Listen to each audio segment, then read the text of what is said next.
Hello, today we're going to look at how we can grow more lavender by propagating from cuttings. Lavender, like this plant here, it's a great plant. This was planted from seed earlier this year, and lavender does grow large, wide and tall, but even though it is a self-seeder, it doesn't really spread that well. So the germination rate is terrible. So what we can do instead is that we take cuttings and we propagate our own new plants, and we can save a lot of money compared to buying them at our local nursery. What we need is a soil. It should be pre-moistened like this. And what I mean by pre-moistened is that you should be able to form a ball just like that, but when you press it, it should crumble.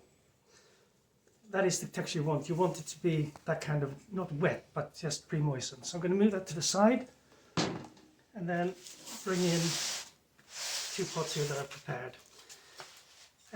Next, we need to take the cuttings. Here, I use my microtip precision scissors.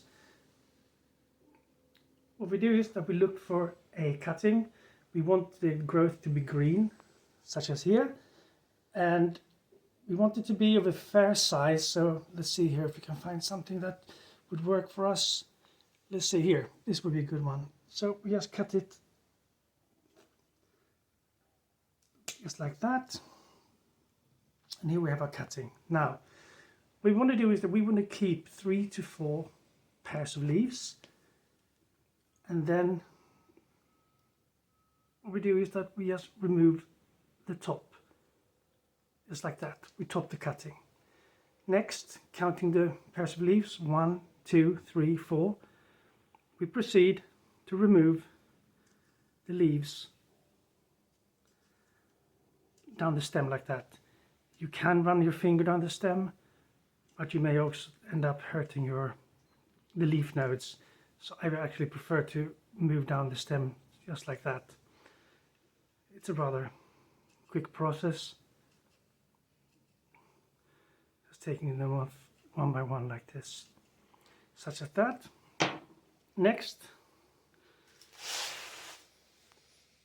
we simply come here and we simply press it down into our soil, such as so.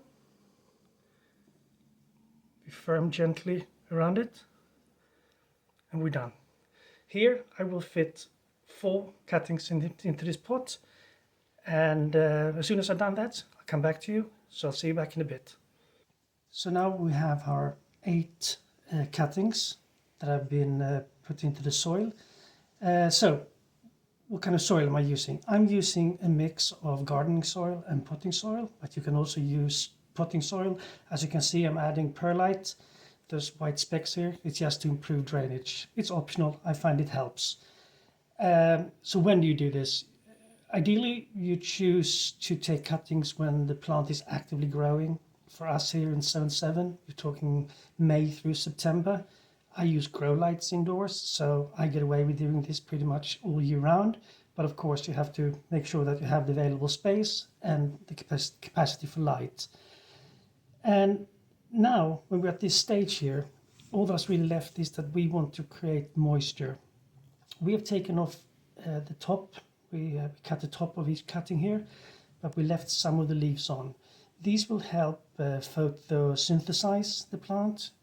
We take the top off because we want the energy to go towards root development rather than top growth. So this is all to help create good solid cuttings. The final step is to help create a moist and healthy growing environment for cuttings. I place plastic on top and I make holes, and these holes make sure that there is good airflow, and they also make it a lot easier for me to mist as needed. And this whole pot goes under a light source. If you're doing this in summer or spring, put it somewhere with good natural light, 6 to 8 hours a day. No direct light, but indirect light. If you're using grow lights indoors, try to shoot for at least 12, but preferably 16 hours. And then of course the rest of the time you want it to be dark. So there you have it. This is, in my book, the easiest way to turn one lavender plant into as many lavender plants as you want in your garden. Lavender is a fantastic plant. You have edible varieties, you have ornamental varieties, and they are not cheap to buy at your local nursery. So do your wallet a favor and start propagating lavender.